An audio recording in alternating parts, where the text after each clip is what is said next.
Ça va, Jean. Ama tsy efa andeha viavy ka anao ke Efa hainao. Rafinganao nga. Sy mba mafotana nge zany sisy beau gosse Jean. Anao ka beau gosse mba azo mampirafy be magnan'inga. Izy le zany irô le mampalahelo irô tsy eky magnangabo zany. Irô la tiantegna tsy tiavinao manjary tsy mety. Ke mba hainy madamonao manao ke mampirafy be i mba hainy. Le tegna vady be le mipetraka ambadika ary. Tsy hainy tsy hainy. Tsy hainy tsarany. Ataovy sy Za zao hitanao io andeha andoha rano fotsy. misy vadinao andao rano fotsy. Za miala agny amizay matory agny zay mandraigny amare mandeha ivato. Misy vadinao zegny ivato.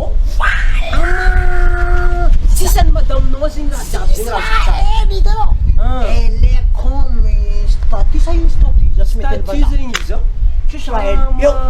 Anao zegny manodidina fa dolo zegny anao zegny tsy mahera. Ataoko agnaty posy saina Anja. mandeha iboaka hely. Ay! Mahafinaritra be le resaka ka any andora fotsy retsaretsiny sao de sao de aronony atanao mazava za tsy milanao tsona sady anao sady efa jombilo a nefa velom-potsina efa tsy manao ninnininy mahita volako ray poketsa de hoe tetiky mbola anolanako vita momba anao